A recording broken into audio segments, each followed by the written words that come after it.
Nous lisons Néhémie chapitre 9. Néhémie chapitre 9, nous commençons au verset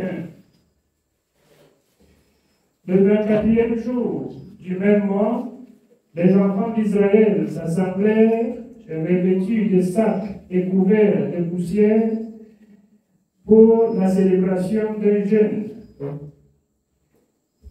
Ceux qui étaient de la race d'Israël, s'étant séparés de tous les étrangers, se présentèrent et confessèrent leurs péchés et les iniquités de leurs pères.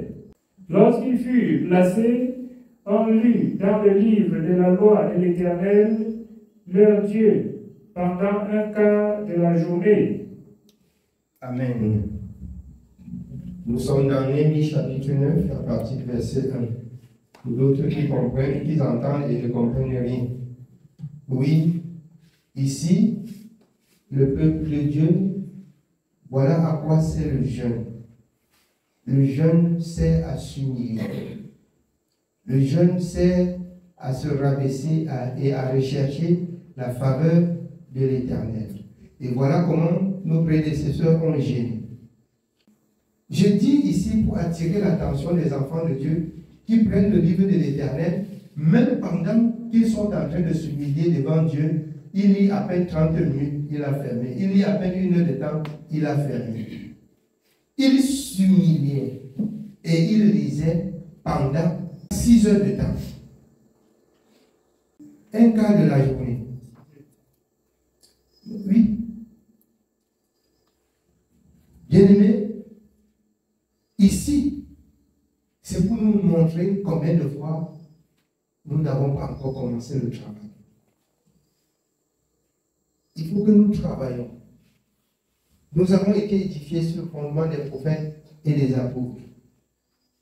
Nous devions travailler comme eux aussi ils ont travaillé. Désormais, si nous voulons nous humilier, nous comprenons que s'humilier, c'est s'abaisser, c'est se rabaisser devant Dieu, c'est rechercher la faveur de l'Éternel. Et en ce moment, nous devons prendre plus le temps dans la lecture pour comprendre aussi Dieu. Parce qu'en t'humiliant, en méditant dans la parole, plus Dieu te donne de comprendre au juste qui il est, ce que tu dois faire. Oui, on continue bien. Nous sommes au verset 3. Lorsqu'ils furent placés, on lut dans le livre de la loi de l'Éternel, leur Dieu, pendant un quart de la journée. Et pendant un autre quart, ils confessaient leurs péchés et se prosternèrent devant l'Éternel, leur Dieu. Pendant un autre quart, ils confessaient leurs péchés. Ils se prosternaient devant Dieu et ils confessaient. Voilà pourquoi je nous dis souvent, comme la parole de Dieu dit, si tu veux t'humilier, prends le temps de lire. Prends le temps aussi d'examiner ta vie et de t'humilier en priant, en confessant. Vous allez comprendre qu'ils confessent jusqu'à ce qu'ils se souviennent que leurs parents ont péché. Ils se déclinent des péchés de leurs parents qui va de génération en génération.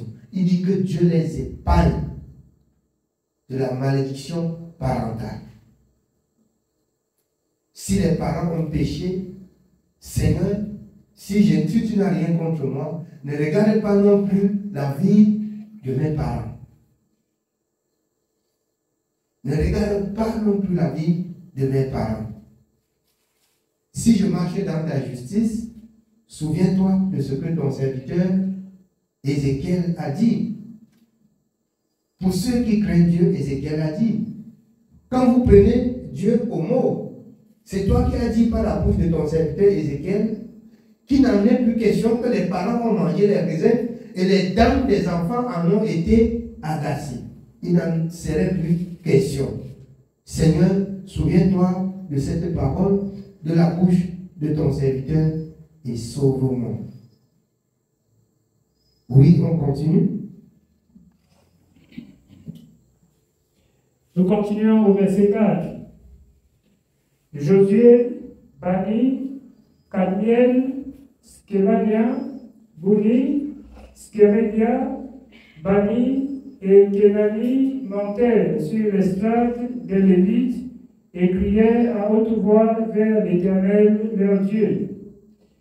Et les Lévites, Josué, Kadmiel, Bani, Asshachnia, Skeredia, Odija, Skevania et Petaja dirent: Levez-vous, bénissez l'Éternel, votre Dieu, d'éternité en éternité.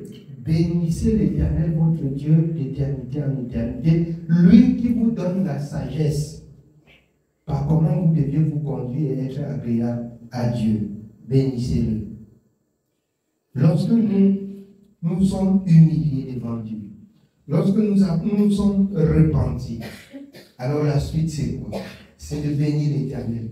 Vous allez comprendre que si on rentre dans Philippiens 4, comme l'apôtre Paul le dit, faites connaître vos besoins à l'Éternel par des prières, des supplications, avec des actions de grâce. C'est-à-dire la repentance, quand vous finissez, vous voyez encore ce que Dieu a fait pour vous de bien et vous le bénissez pour cela. Ça, ce sont des actions de grâce. Vous bénissez Dieu sur ce qu'il a fait déjà pour vous. Lorsque vous l'avez imploré sur ce que vous voudrez. Alors, bien-aimé, Dieu, qui sonde les cœurs et les reins, lui, qui vous connaît plus que vous, il va voir si c'est de tout votre cœur que vous lui adressez cette prière. Parce que le Seigneur dit, d'autres craignaient Dieu et ils ne faisaient pas entièrement la volonté de Dieu. Pour vous, craignez Dieu et faites entièrement la volonté de Dieu, qui doit permettre que lorsque vous élevez les prières à Dieu, l'oreille de l'Éternel aussi soit attentive à vos prières. Oui, bien aimé, on continue. Que l'on bénisse ton nom glorieux qui est au-dessus de toute bénédiction et de toute louange.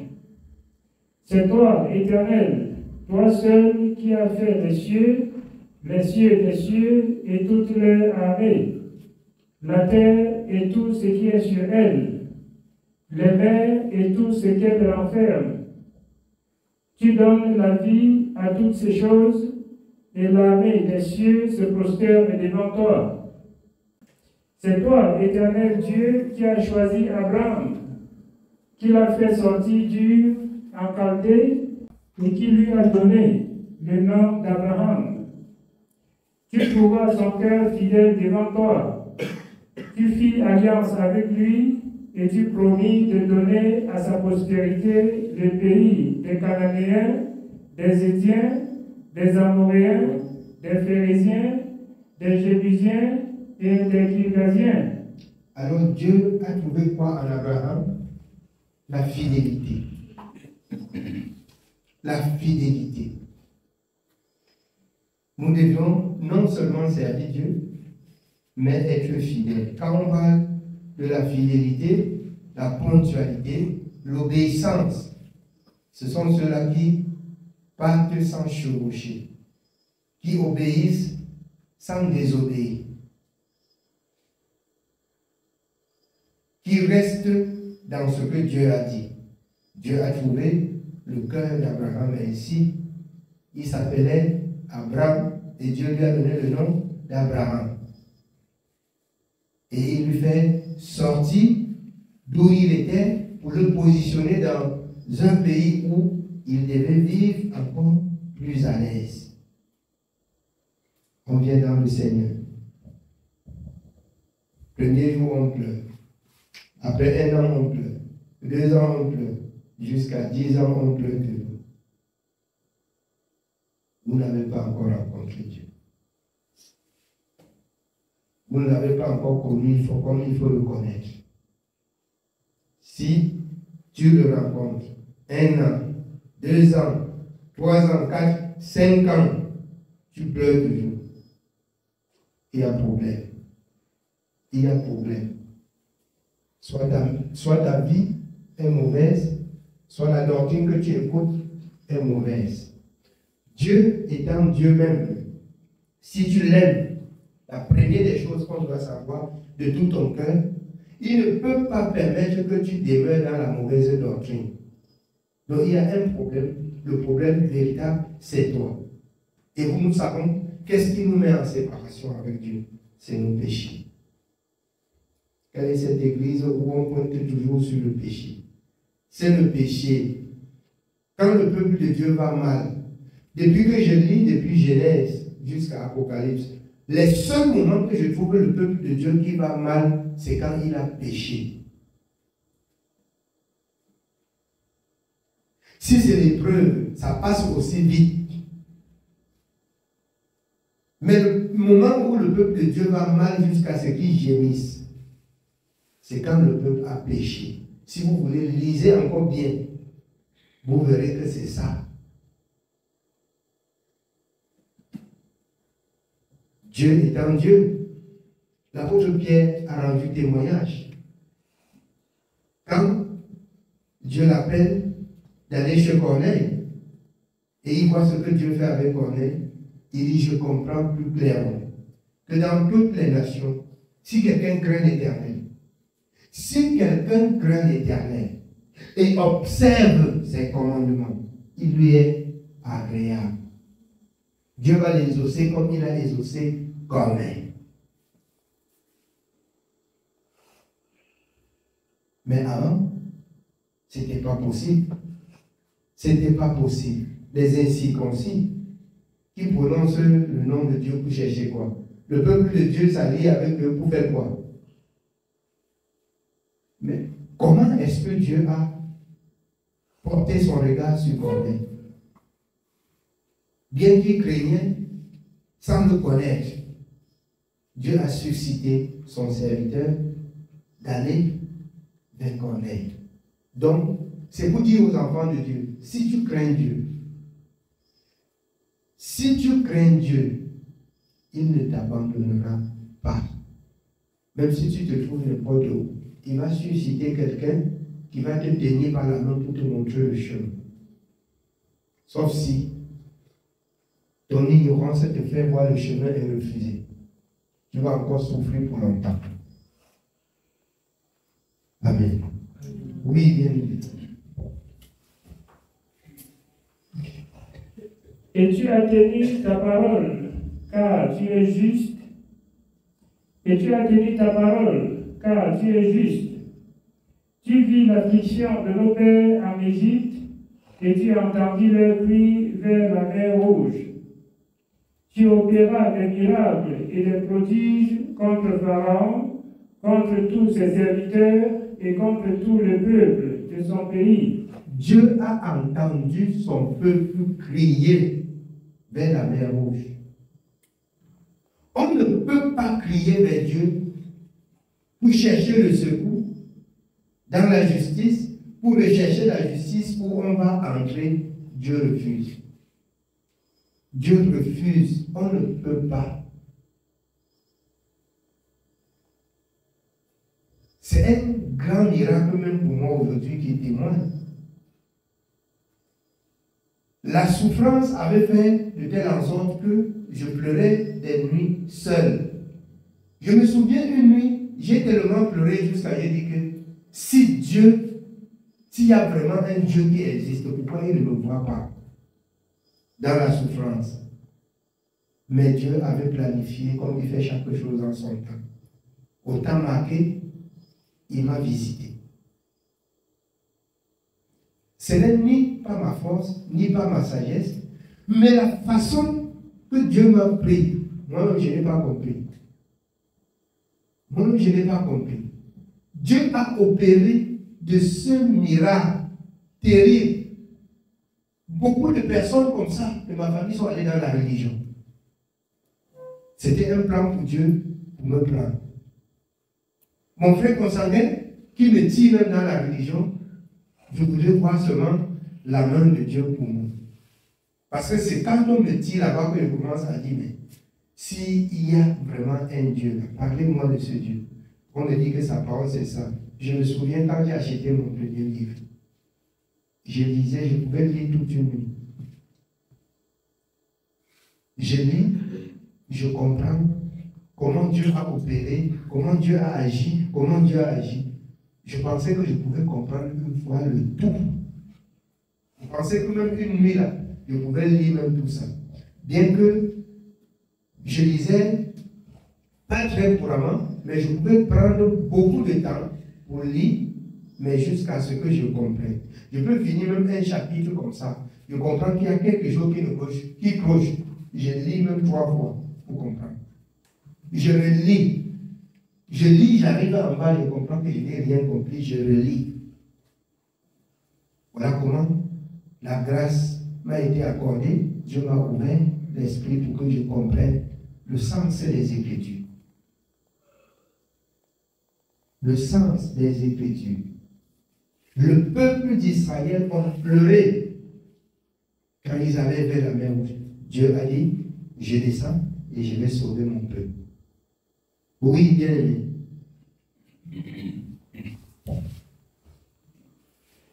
Parce que tu savais avec quelle méchanceté ils avaient traité nos pères, et tu fis paraître ta gloire comme elle paraît aujourd'hui. L'Égypte avait traité méchamment nos premiers parents en Égypte. Alors, l'Égypte l'avait traité très mal. Et Dieu voyait. Mais le temps est arrivé où Dieu a trouvé des moyens. Il se glorifiait, il se manifestait puissamment pour faire sortir son peuple de l'esclavagisme de l'Égypte. Et quand le peuple égyptien voulait suivre le peuple vers la mer Rouge, où il devait traverser et emprunter le désert, Dieu a fait quelque chose de terrible. Il a ouvert la mer Rouge.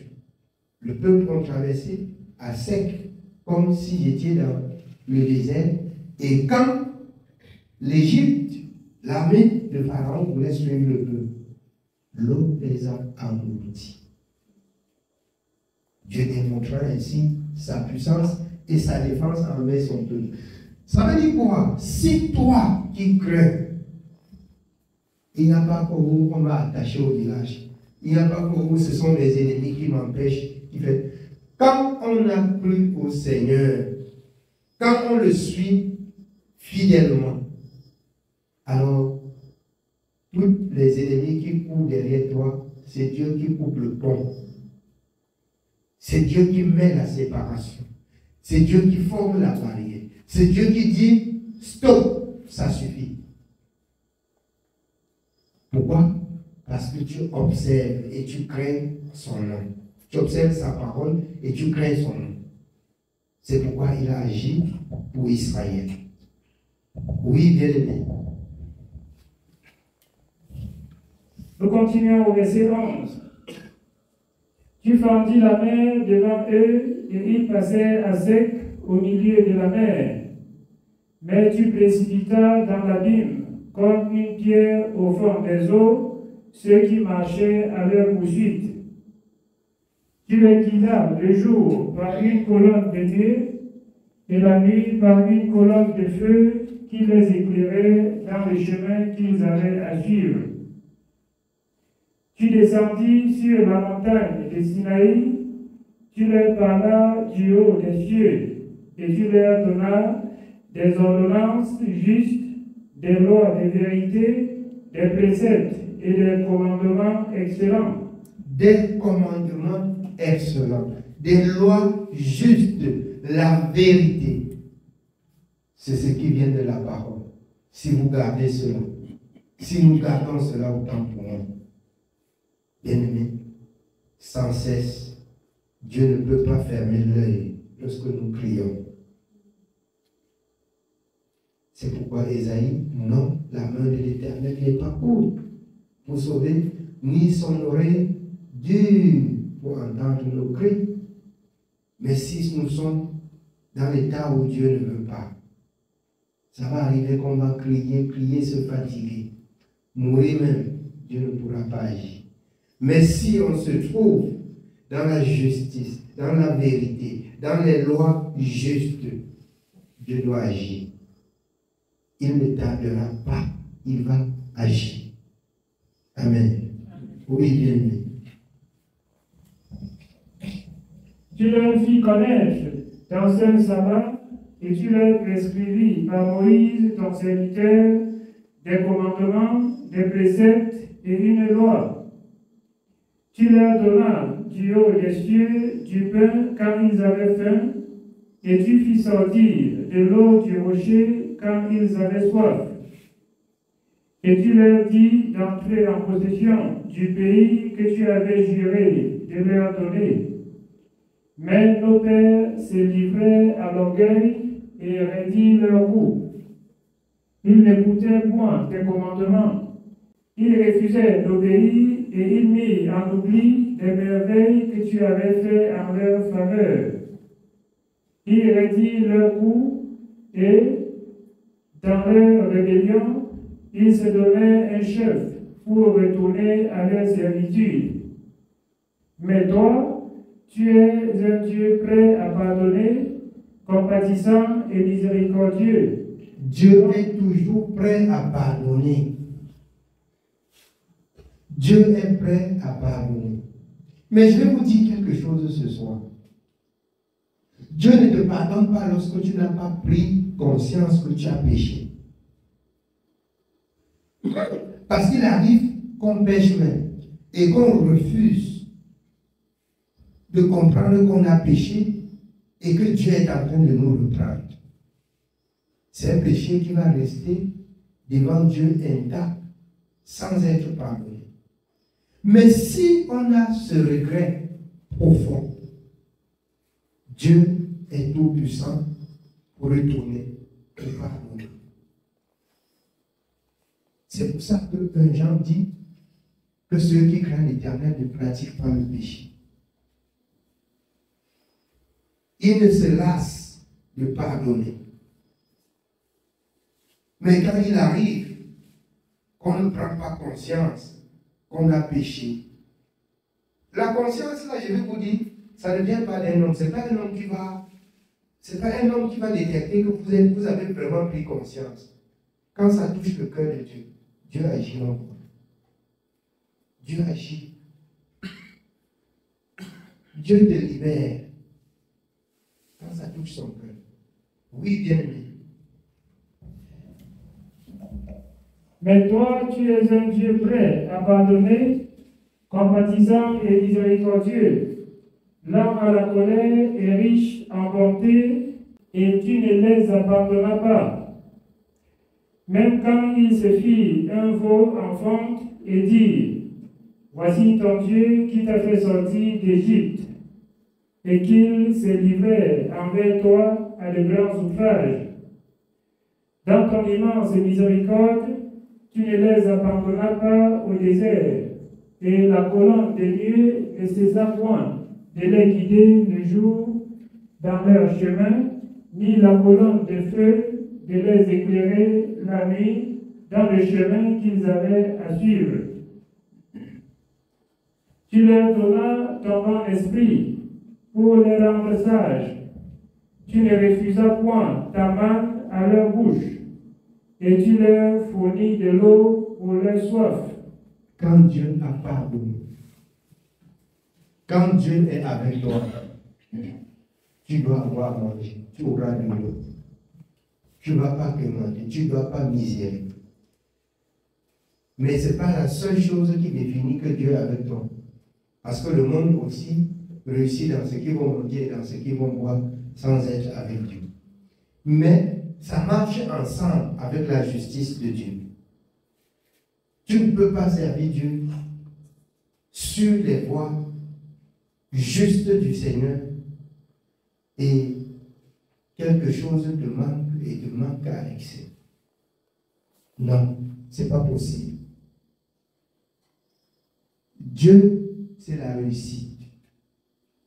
Dieu, c'est la réussite. Mais le monde, quand les enfants de Dieu regardent au monde, c'est l'échec. Le monde peut, par la distraction de l'ennemi, réussir sans Dieu. Mais les enfants de Dieu ne peuvent pas réussir sans Dieu. Les enfants de Dieu ne peuvent pas réussir sans Dieu. Sinon, ils vont tendre la main à l'ennemi, ils vont retourner en Égypte, ils vont fonctionner avec l'Égypte jusqu'au jour où Dieu va les frapper. Parce que quand on a déjà entendu cette parole, ça reste un jugement. Vous-même là, quand vous marchez, quand vous voulez faire quelque chose que Dieu a interdit, là, vous comprenez qu'il y a un peu de trouble dans votre esprit. C'est pas ça? Quand vous voulez faire ce qui est mal, vous comprenez que dans votre esprit, là, il y a un trouble. Quand il y a un trouble là, c'est l'avertissement. Vous foncez, même vous partez. Vous voulez faire comme le monde. Vous allez vous sentir mal à l'aise dans votre corps. Si vous forcez, ça va devenir votre nature. Vous allez retourner à ce que vous avez voulu hier. Et le péché, maintenant, vous allez appeler le péché bien et le bien mal. Donc, vous avez cassé l'esprit pour donner accès à l'ennemi de régner. Mais les débuts là, il y a opposition. Il y a opposition. Même si vous dites n'importe quoi. Même si vous n'avez pas reçu le Saint-Esprit. Dans Jean 14, il est dit quand vous croyez, quand vous acceptez, si vous commencez, vous prenez même seulement l'engagement. Cet esprit est avec vous. Il vous accompagne et il veut habiter en vous. Quand il vous accompagne, il vous avertit en ce qui concerne le danger. Quand vous voulez embrasser ce qui est mal, vous regardez, vous croyez que quelqu'un est en train de parler. C'est ce Saint-Esprit qui suppose que là, vous débordez les limites. Vous débordez les limites. Mais les incrédules forcent. Mais ceux qui sont avertis, ils s'échappent. Ce sont ceux qui sont prudents. L'homme prudent voit le mal et il se retire. Amen. Oui, bien-aimé. Nous continuons au verset 21. Pendant 40 ans, tu pourvus à leur entretien dans le désert, et ils ne manquèrent de rien. Leurs vêtements ne s'usèrent point, et leurs pieds ne s'enflèrent point. Tu leur livras des royaumes et des peuples, donc tu partageas entre eux les contrées, et ils possédèrent le pays de Sion, le roi de Hesbon, et le pays d'Og, le roi de Bazan. Vous comprenez le mystère de Dieu. Quelqu'un fait 40 ans, la vie ne se déchire pas sur lui. 40 années. Ça veut dire les tout petits enfants. Les tout petits enfants. Bon, moi par exemple, j'ai 44 ans aujourd'hui. Ça veut dire que quand on est parti de là, il y avait 4 ans. Les habits ne se sont pas déchirés. Et j'ai grandi. Écoutez, comprenez le mystère de Dieu. Ça veut dire, on grandissait et les habits grandissaient aussi sur nous. Voilà le mystère de Dieu. Les enfants grandissent et les habits grandissent sur eux. 40 années. Donc, depuis l'âge de 4 ans, ce que j'avais porté, il n'y a pas un enfant de 4 ans ici. C'est pas ça. Il n'y a pas un enfant de 4 ans ici. C'est que vous deviez voir pour prendre l'exemple. Vous deviez voir pour prendre l'exemple. De 4 ans à 40 ans. Vous voyez que c'est un mystère. Dieu, il agit là où les hommes n'attendent pas. Dans des situations où on trouve que c'est impossible, c'est là où Dieu agit. C'est là où Dieu agit. Quelqu'un grandit, la vie grandit sur lui. Et ça ne se déchire pas. C'est un mystère. Oui, bien aimé. Nous sommes au verset 23. Tu multiplias leurs fils comme les étoiles des cieux, et tu les fis entrer dans le pays dont tu avais dit à leur père qu'ils prendraient possession. Et leurs fils entrèrent et prirent possession du pays. Tu humilias devant eux les habitants du pays, les Cananéens, et tu les livras entre leurs mains, avec les rois et les peuples du pays pour qu'ils les traitassent à leur gré. Ils devinrent maîtres des villes fortifiées et des terres fertiles. Ils possédèrent des maisons remplies de toutes sortes de biens, des citernes creusées, des vignes, des oliviers et des arbres fruitiers en abondance. Ils mangèrent, ils se rassasièrent, ils s'empressèrent et ils vécurent dans les délices par ta grande bonté. Ils vécurent dans les délices par la grande bonté de l'Éternel. Mais vous voyez, je vais vous faire remarquer quelque chose. Dès le début, ce n'était pas facile. Là où Dieu les a pris, il y a eu des difficultés. Mais ceux qui ont persévéré jusqu'à Canaan, ils ont trouvé grâce aux yeux de l'Éternel. Mais pendant des années, ils étaient dans la souffrance, dans les marches. Les habits, il n'y en avait pas. Il fallait que Dieu opère le miracle sur le manger et le miracle sur le vêtement. Aujourd'hui, on peut limiter Dieu. On peut limiter Dieu. Les enfants de Dieu peuvent voir que Dieu ne peut plus faire. Il est le même hier, aujourd'hui et pour l'éternité. Si Dieu n'agit pas dans nos vies, ce sont nos mauvaises actions. C'est la mauvaise vie que nous menons qui fait en sorte que Dieu n'agit pas. C'est la mauvaise vie. Quand vous rentrez dans le livre de Détournement, ceux qui sont entrés à Canaan, grandes personnes, il n'y avait que Josué et Caleb. Le reste, c'était des enfants âgés moins de 20 ans. Ce sont eux qui ont pris la possession de tout le pays de Canaan. Donc, tout était disposé. Tout était disposé. Les autres se sont rebellés et ils ne sont pas entrés. Vous verrez ce qu'Abraham a dit.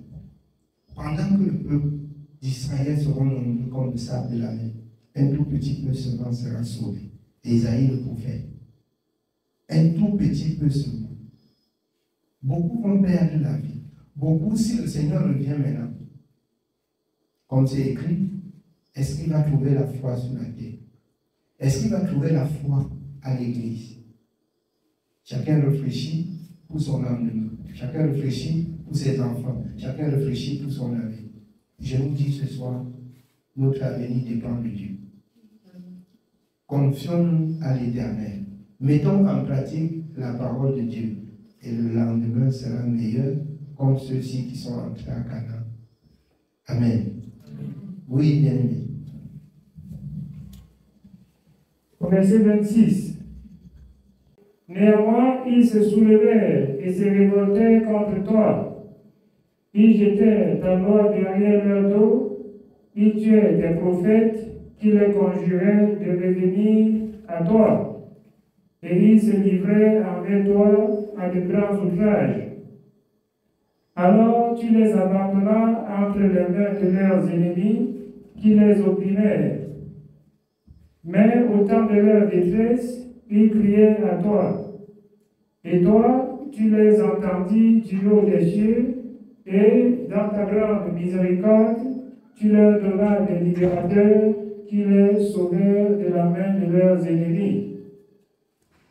Quand ils eurent du repos, ils recommencèrent à faire le mal devant toi. Vous voyez le peuple. Quand ils eurent du repos, quand ils entrent dans le pays des délices, ils mangent bien, ils se souviennent qu'il faut déshonorer Dieu, ils pêchent contre Dieu. Quand le péché chauffe le main, ils se retournent et ils crient vers Dieu. Quand Dieu dit, usant de miséricorde, revenez. Il revient. Quand il se sent bien, il pêche encore contre Dieu. Oui, on continue.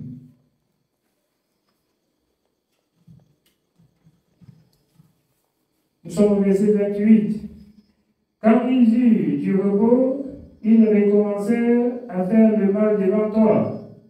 Alors tu les abandonnas entre les mains de leurs ennemis qui les dominaient. Mais de nouveau, ils criaient à toi. Et toi, tu les entendis du haut des cieux, et dans ta grande miséricorde, tu les délivras maintes fois. L'Éternel les délivra maintes fois. Mais l'ennemi les a d'abord traités. L'ennemi les a d'abord malmenés. Le conseil qui reste à retenir dans ce chapitre, c'est que le peuple étant malmené par l'ennemi, il retourne. Et quand il retourne sincèrement vers l'Éternel, jusqu'à ce que l'Éternel entende sa voix. Aujourd'hui, tu te repens pour un jour, tu t'humilies pour un jour, tu dis Dieu n'a pas écouté. Et le lendemain, tu pêches encore. Ou tu es en train de confesser les premiers péchés, ou c'est les deuxièmes, ou c'est les troisièmes. On ne le connaît pas. Tu vas trouver grâce aux yeux de l'Éternel quand nos péchés sont tellement nombreux qu'on ne sait même pas pour lesquels on va confesser. On ne sait même pas pour lesquels Dieu nous condamne. On va rester, bien aimé, condamné comme ça dans le péché. Recherchons la face de l'Éternel. C'est dans l'humilité. C'est dans la repentance. C'est dans la sanctification. C'est dans la méditation qu'on va trouver la connaissance et la crainte de l'Éternel. Oui, bien-aimé. Au verset 29. Tu les conjuras de revenir à ta loi, et ils persévéraient dans l'orgueil, ils n'écoutaient point tes commandements, ils péchaient contre tes ordonnances qui font vivre celui qui les met en pratique. Ils eurent une épaule rebelle, ils raidirent leur cou, et ils n'obéirent point. Tu les supportas de nombreuses années. Tu leur donnas des avertissements par ton esprit, par tes prophètes, et ils ne prêtèrent point l'oreille. Alors tu les livras entre les mains des peuples étrangers. Mais dans ta grande miséricorde, tu ne les anéantis pas, et tu ne les abandonnas pas, car tu es un Dieu compatissant et miséricordieux. Et maintenant, ô notre Dieu, Dieu grand, puissant et redoutable, toi qui gardes ton alliance et qui exerces la miséricorde, ne regarde pas comme peu de choses toutes les souffrances que nous avons éprouvées, nous, nos rois, nos chefs, nos sacrificateurs, nos prophètes, nos pères et tout ton peuple, depuis le temps des rois d'Assyrie jusqu'à ce jour. Tu as été juste dans tout ce qui nous est arrivé, car tu t'es montré fidèle et nous avons fait le mal. Nos rois, nos chefs, nos sacrificateurs et nos pères n'ont point observé ta loi. Et ils n'ont été attentifs ni à tes commandements, ni aux avertissements que tu leur adressais. Pendant qu'ils étaient les maîtres au milieu des bienfaits nombreux que tu leur accordais dans le pays vaste et fertile que tu leur avais livré, ils ne t'ont point servi et ils ne se sont point détournés de leurs œuvres mauvaises. Et aujourd'hui, nous voici esclaves sur la terre que tu as donnée à nos pères, pour qu'ils jouissent de ses fruits et de ses biens. Amen. Je vais attirer par là notre attention. Quand Israël terrestre, on parle charnellement, le pays d'Israël. Quand il reste en guerre, les gens disent que nous sommes d'Israël, Israël va gagner. Israël qui gagne, c'est Israël qui entre dans le ciel. Ce n'est pas Israël terrestre. C'est à cause de la rébellion, de l'incrédulité, du péché de l'homme même où Dieu a donné au peuple de Dieu est arraché et fait la guerre. Sinon, personne ne fait la guerre si c'est Dieu qui a donné. Tu t'attends à Dieu, tu ne vas pas arriver. Les gens regardent maintenant pourquoi Thérèse. Nous, on parle d'Israël, Israélite céleste. Ce n'est plus ici à côté. Comme le Seigneur a dit, femme, l'heure vient où les vrais adorateurs adoreront le Père en esprit et en vérité. Ce ne serait plus dans le temple en Israël, ce ne serait plus sur les montagnes de Sinaï, mais en esprit et en vérité. Voilà les vrais adorateurs que le Père recherche. Les gens sont là, ils soutiennent ceux qui sont de la race choisie de Dieu. C'est folie. Moi, je suis choisi. Si quelqu'un veut, je suis israélite. Moi, je suis d'Israël. Ce sont ceux qui mettent en pratique la parole de Dieu, qui sont fils de Dieu, qui sont israélites. Amen. Que le Seigneur nous bénisse jusque-là pour ce soir.